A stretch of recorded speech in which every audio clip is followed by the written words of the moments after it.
We are inside a campaign under siege, rocked by new allegations of inappropriate sexual conduct.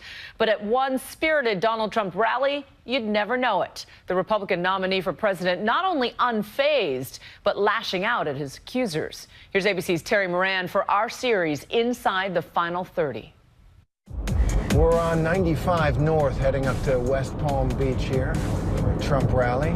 Day 26, women coming forward with these stories. His hands were all over me. An avalanche of accusations against Donald Trump. The election has taken yet another sordid turn. No, I didn't see this coming at all. You're right that campaigns do have October surprises, but this is a shock. Just 26 days to go now until Election Day, and that shockwave is reverberating across the country. The Trump campaign's in triage mode. So it's about 9 o'clock on Thursday. Trump just tweeted about the New York Times article saying that it's phony and it's failing paper and watch what's going to happen. So we have a bunch of events today, and it's going to be a really, really, really long day. I think a lot of people feel in supporting Trump that they created a movement. And here it is, falling apart. ABC News? ABC News?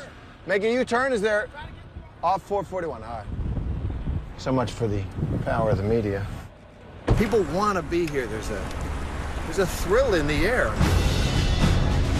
We're gonna save our country. But I worked with men for 30 years. I know how they talk. How are you? How are you? We just made it. We got our media credentials. In we go. We've spoken to so many people, all saying the same thing, that this is war.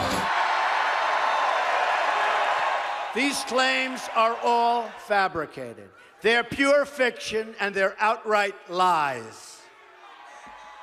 These events never, ever happened. He's defending himself, right? And he's saying, look, I told you they were going to. Now I'm being punished. Honestly, And with every word, he should be locked up. the man on stage is riling up his crowd and coming down on his accusers and on the establishment that he has made his enemy. The corporate media in our country is no longer involved in journalism. They're a political special interest, no different than any lobbyist or other financial entity with a total political agenda, and the agenda is not for you, it's for themselves. And so now we address the slander and libels that was just last night thrown at me by the Clinton machine and the New York Times and other media outlets as part of a concerted, coordinated, and vicious attack. Last night, People magazine writer Natasha Stoynoff published her account of alleged sexual abuse, asserting that in 2005, quote, Trump shut the door behind us. I turned around, and within seconds, he was pushing me against the wall and forcing his tongue down my throat. I ask a very simple question. Why wasn't it part of the story that appeared 20 or 12 years ago? Why wasn't it part of the story? Hi, how are you? What's your name? I'm Juju. Are you Obid? Yes. Okay, great. Natasha Stoynoff is not speaking publicly, but my colleague Juju Chang went to speak with her editor, Charlotte Triggs, to find out why. There has been a lot of emotion stirred up on the campaign trail, and we're heading over to People magazine right now to get a sense of why they are so confident that what their reporter says happened actually happened. Hi, how are you? Nice to meet you. Come on in, sit down. We'll get you mic'd up. One of the things she has said in the body of her piece is, you know, not only does she feel violated again, but she feels muzzled again. When Natasha saw that Donald Trump actually denied having groped or kissed women against their will, he was saying that that was just talk. For the record, you're saying you never did that. Things. No, I have not. That was really the thing that pushed her over the edge and made her feel that she was morally compelled to come forward with this. What made people so confident that this was the truth? Natasha was one of our most trusted colleagues, and she's someone that we absolutely believe. This was fully vetted, and we stand by our story. I wanted to play for you the sound from today's campaign trail. Take a look. You take a look.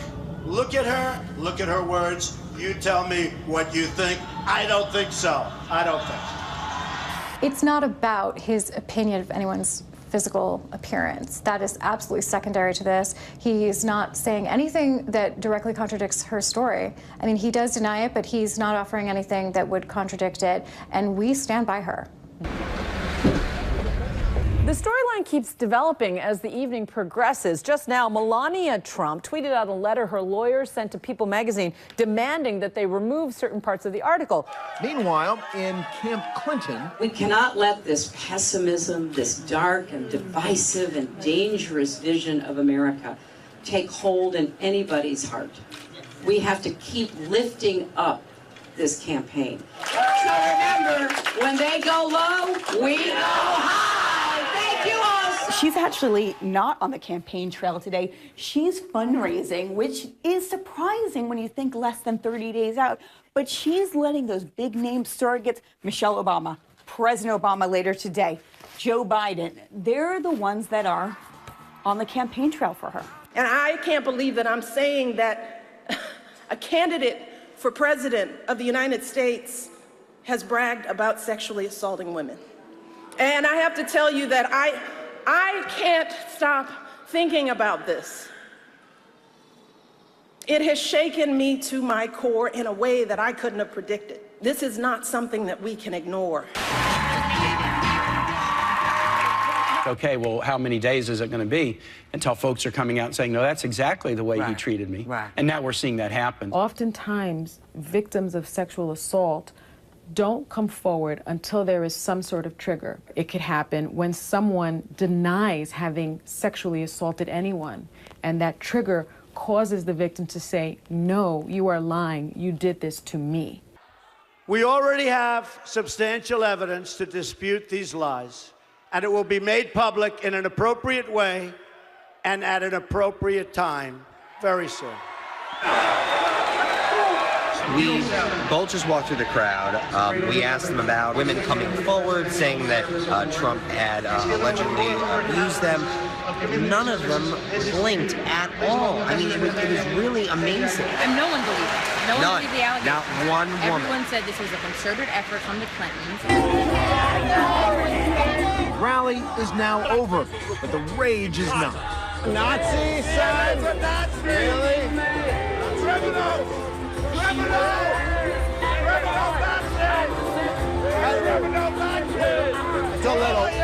That's a little bit much.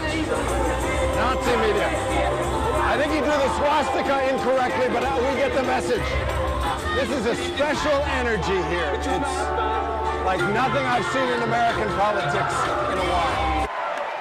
These lies. Interestingly enough, this actually wasn't the most hostile they've been towards the media. We've had other rallies where people have said F you and come over to individual reporters and flicked us off and berated us and pointed their fingers at us. And relatively, this was a little tame, maybe because it's the afternoon, not the evening. The evening rallies tend to be a little more amped up. I can hardly wait. What do you expect to see from Donald Trump if this trend continues and he continues to sag and not catch up, if he is looking at being defeated by a woman? I don't even think he can fathom that. Donald Trump, his essence, the essence of Donald Trump is winning. He's, in his mind, has won all his life. He came here with the vengeance to win. He won through the primaries, and I think the idea of losing to Donald Trump is tantamount to losing himself. I don't think he could bear the notion of losing, especially to Hillary Clinton. There's never been a candidate like Donald Trump and never been a campaign like this one, and there's 26 days left to go. We are going to win this great, great state. I don't think there's ever been a more important 26 days in American history. For Nightline, I'm Terry Moran in West Palm Beach, Florida. Be sure to watch the final presidential debate Wednesday, October 19th, right here on ABC at 9 p.m. Eastern.